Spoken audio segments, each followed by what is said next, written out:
So we are picking up immediately from where the previous video left off. We found 14 blood slaves over here in this province, and we're also sending this man to fight in the non-spellcasting arena that we knew was going to happen, I think. So here's just the assassin looking at all these guys, and they just run away. This guy can't run because he has infinite morale, so he just explodes spontaneously because he has no magic commander to lead him. And then this is the battle in the throne. So we've got a nice line of mages, scripted to cast Mindburned or Earthmeld, or cheat Fate, and we've got a lot of sacreds up in front. Again, the front line here is nothing, but they've got a lot of mages in the back, and these guys have got a lot of gems, and they start pumping out elementals. And we deal with the fire elementals pretty efficiently. Like this sacred is taking on 2. He could have took on more, but we get surrounded by these imps. As all these bloodhenge druids are in a blood communion, I guess, with each other, and they're spamming stuff. And basically the front line starts running, and then the mages start running, but there's flying imps, so they can't get away. Not even this guy, who was 1 tile away from the end, manages to escape. And it's a complete slaughter. The only real advantage is we burned their gems, so they're out of gems. But that was it. We lost everything. So that's another, like, 1,000, 2,000 gold down the drain. Just so much wasted money. Agartha took this province, and you can see Atlantis has now got in on the war and is now over here.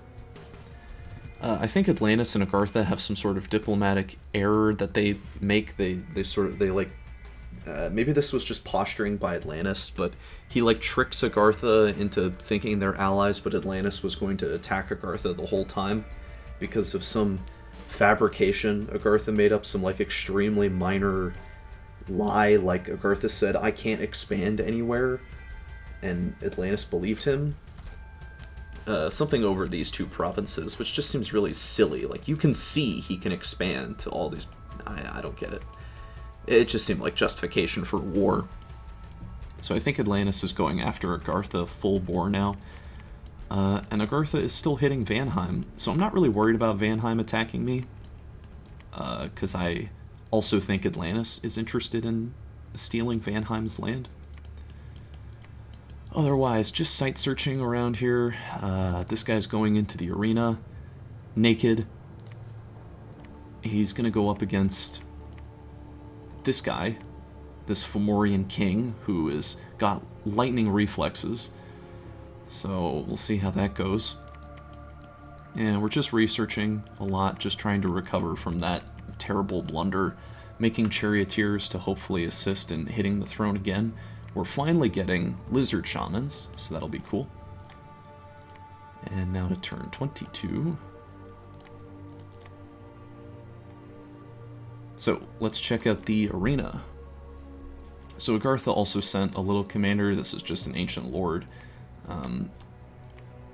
He's feeble-minded because this is a non-spellcasting arena. We just kill him, no problem. Nothing really special there. But then we get to the really interesting arena fight. So this is the Fomorian King. It is super powered up. It's got a lot of death gems, holding a barrel of air for some reason.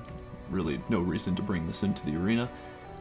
Regenerating because it's his prophet. He's got awe, thanks to this champion's headband. It's giving him luck and quickness. So his protection isn't very good, but he's attacking a lot. His stats are very high. He's very healthy. My stats are also really high. My protection's a lot better. My HP is a little worse. But a big distinction is I can hit him for more damage with 33 magic damage compared to his 29 piercing. And there's no spells in this battle, so we just sort of charge at each other. So something very essential just happened there at the start. I hit him in the leg, and I chopped it off, and I hit him for 35 damage. I got a 15, like 2 exploding 6s, probably. Very lucky result, and did a huge amount of damage, and he got an incredibly low result on his protection. A 1 and a 2 on his 2 d6s. So just terrible. And from that, he gets crippled, just murdering his attack and defense stats. Really bad. Those were like a key element to his success in this arena, but now, yeah, I mean, his stats are just worse. He is still regenerating, though. He gets poked again. We blow up his shield with that one hit, so we're still super strong. And then we cut him to pieces. And this Melkart, this stupid Melkart, who was supposed to flee the battle, or get killed in Vanheim land, is now the champion king, and he gets the champion's helmet. Which is a really neat little item. Also, we pick up his Barrel of Air, just for fun. A neat item that gives +4 morale, which is great. It counters his Battle Fright. Awe +1, which is nice. Inspirational, which is really cool. It stacks with his heroic ability, so now troops that he's leading get a huge morale buff. And luck and quickness, so he's even better in combat. His stats are really high. This guy is super good, and if he could cast Body Ethereal, he would be practically immune to Vanhears. Unless they had magic weapons. So that was a great result. Moving this Death Mage over here just to site search this province. Still just site searching. I'm gonna take this assassin and go over here and try to pick off the wizards with him. Still just recruiting some generic stuff. We find in this province Hoburg crossbowmen. So I'm gonna start massing those because these are really nice little crossbows. They hit pretty often and the damage is not bad at all. You can mass them, they're super cheap. And they're armor piercing. So they have armor on hits, which is really, really important. Anything else of note this turn? Atlantis is in the ocean over here. Niflheim, you can see, is all the way down here, which I thought this was Kalem land a while ago, but now it's Niflheim land. So, and we've scouted out Ermor successfully. He's even up here on Fomoria's island, which I think is absurd. I don't think Fomoria should tolerate this. Like, he could just kick him off pretty easily. Like, Fomoria has better troops, he's got better mages, he's got probably a better pretender, and Fomoria's also probably a better player. Just the later this game goes on, the more wealth Ermor is able to accumulate, the less that those advantages of Fomoria will matter in the long run. Vanheim took this back, though. So on turn 23, we find some more magic sites, a lot of air gems on this province, super lucky. Proclamation from Lanka, we've got a new prophet. We lose some PD on the Hoburg province, but we rebuild it. And then we get some misfortune here in the Dawnland, a sign of things to come. And we're going to try to hit this throne with these charioteers and these Dawn Guard. My thinking for that was we're going to do that because there's no... we also kill one of the Bloodhenge Druids because the wizards are out of gems, so we can probably just roll over them. But some of them refresh their gems, like just a handful, but that's enough. That they make a couple elementals. And the elementals do us in on their own. So we throw away another big expensive army on this throne, and also troglodytes tried to hit us in Hinnom, but it is cool because we did find a magic site down here, so we get one more earth gem in our capital. But oh, Russ now owns this province. Yeah, not much to say. I've thrown away so much gold this game. So many thousands of gold, so many dead giants died for no reason. I'm just gonna hold up, research my way to a high level, and just hang out in the back. Try not to Basically, my chance of winning this game is gone. There's no way I can realistically win this game. I've just lost so much. The best thing I can hope for is to irritate someone and sort of pull the ability for them to win the game away from them. And I think the cookie crumbled when I tried to hit Vanheim that first time. When I tried to walk into Vanheim and take it, I think that's what cost me the game, because that was just such an all-in investment. When my eastern flank had been destroyed, that was such an all-in investment, and if it failed, then I'd had nothing. I would be out. I'd be done. And further hurting me is the fact that I just kept pinging this throne with big armies that could never hope to beat it. I really needed elementals of my own, or I needed mages. I needed magic to pull that off. You know, I've got these lizard shamans. A great spell to cast would be Howl. Howl would have been really effective against that, against those undefended mages in the back.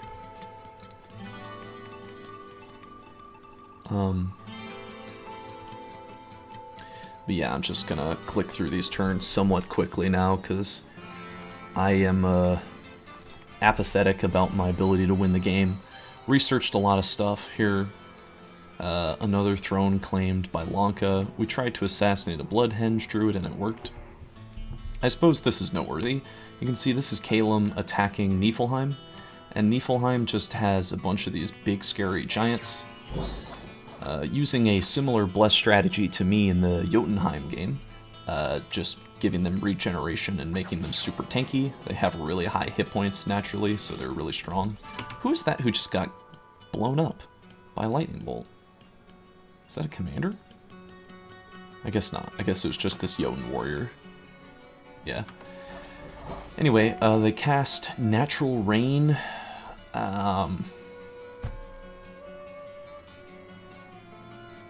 I don't know why. I don't know why the Scrotty casted this. Makes it harder to fly. Oh, okay. I guess that makes sense.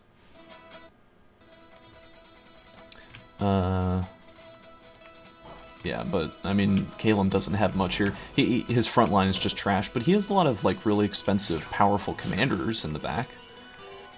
He just doesn't have them cast anything worthwhile. Like, they're casting Lightning Bolt, which is a decent spell for 10 turns ago, but not on turn 25 anymore. Especially not against 70 HP, regenerating 7 HP every time giants. He stood absolutely no chance in this battle. I think it was a foolish battle to take, and they just walk in and claim the province. So he loses a lot, and this is basically the death knell of Calum. Still forging items for more melt carts, because I want to make more of them. I want to equip this guy with good gear. I made this Shield of the Accursed. In retrospect, I really don't know why. I guess just because it's the best shield I could make at the time. But it's not gonna help me too much against Van Jarls. I really needed a Vine Shield against those guys, because that's all based on magic resistance versus, like, horror marking them. This would be good against a single target entity I can't deal with. Like a big super combatant that I need to horror mark. Or just defend against, but not against a lot of Van Heers. It's not a smart choice. Yeah, I pull this guy off the throne because I want to give him more gear, because I'm not confident he can beat those wizards if they're going to regenerate gems. And we get to turn 26. Cast Pack of Wolves, try searching for sites, don't find anything. Calum tries to hit Russ here, and I guess he won this battle.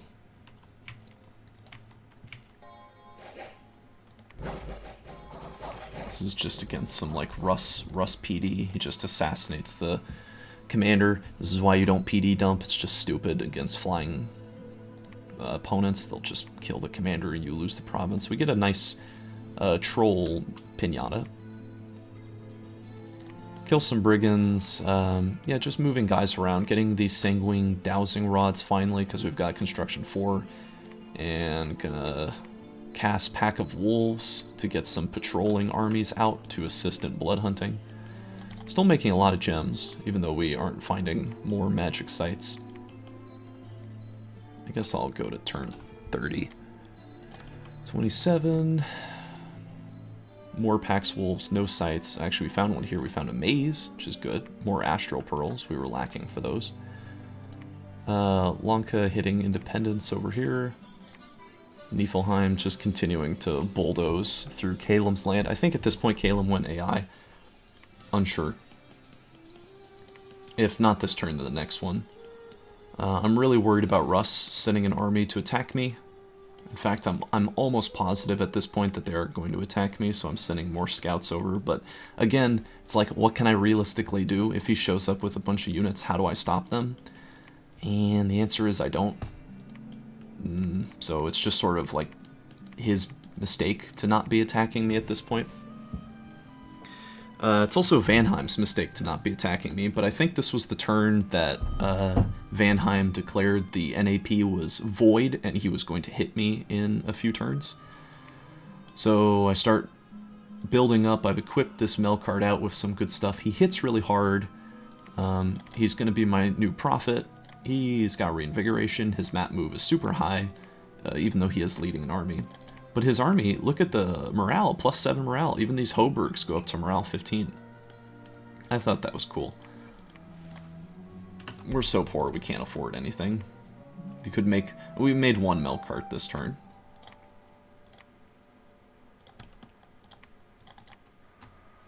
We empower this commander in death because I want him to make a skull staff because I've got all these death gems, so maybe I'll do something with it. So we start going down Conjuration 5 to get elementals. Certainly have the fire paths to do so, and air is somewhat feasible. Anything happening this turn? I see Lanka has these like naked women on my border, so I think he's going to invade me soon, probably in time with Vanheim. I mean, even if it is to deny my lands from Vanheim, I'm still losing the land, ultimately.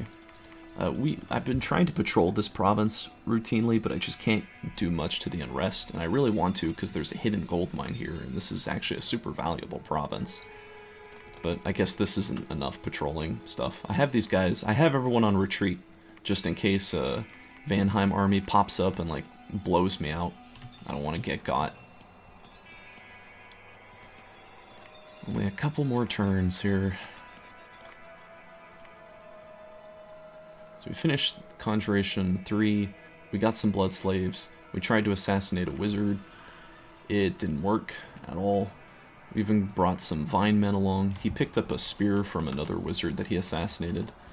But he just like pops out a fire elemental. And then it's done. Never had a chance. It really needed to give this guy, the assassin, a fire resistance band, because we knew that there was fire elementals there, and they would just butcher my guy if I bumped into them. So that was foolish. Also, Urmor is attacking Agartha in Agartha. This is just against the PD. Nothing noteworthy here, just a big bunch of naked men going up against mostly Hastati. There's a lot of gladiators here too. Very stupid to pick these guys up. I like the javelin though. I like the flaming javelins, that's cool. But these gladiators are just a waste of gold for this sort of thing. These guys run away after they have been wounded or they hit someone in battle. So they're useful in like crisis situations, but not when you're stomping on someone's capital. So anyway, Agartha's soon to be out. Kalem's gone AI at this point. Still watching for Rust invasion. I've got all these troops, and here's where I think, okay, I've got all these men. This guy's super tanky. He's even got a dancing trident, which is length 5, so we'll always repel with this. So now I'm gonna go attack Vanheim with this army. With this. And again, the principal problem for both of these is they don't have torso armor, so their protection just sucks. Like, they need 30 protection. There's really nothing else to say about this. without like 30 or higher than 30 protection, these guys just can't do it. They can't beat Van Heers. I think that was that 29? Yeah, that was 29. So here we're on turn 30. I was thinking at the time, like, oh, they have pretty high protection, and they have body ethereal. I kept thinking about body ethereal, but I forgot that he had magic weapons, so there was no way this guy was gonna tank a Van here. Even with his really high stats, like really high defense, you know, luck, quickness, he's really good at killing Van Heers, but he can't kill, you know, 100 Van Heers by himself.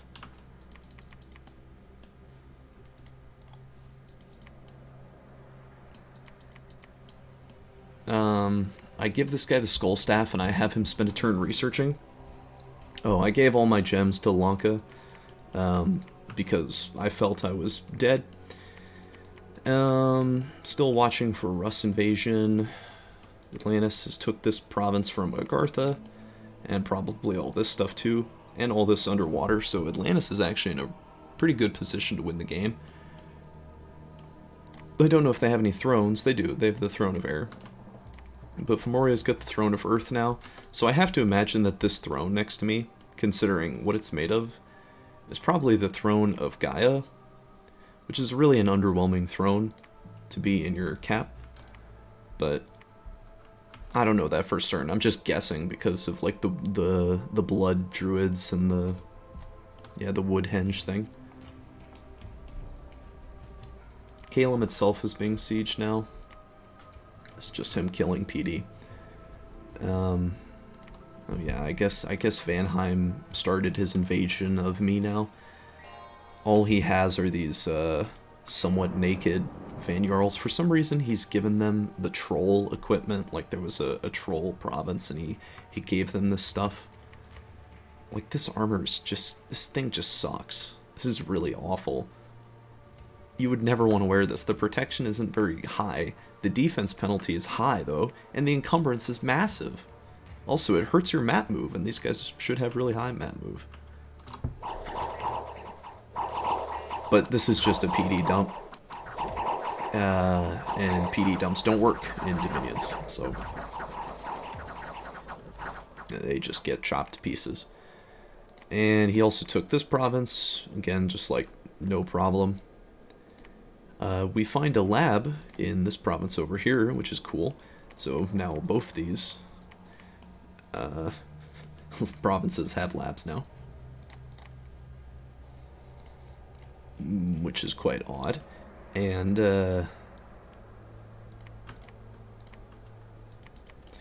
yeah,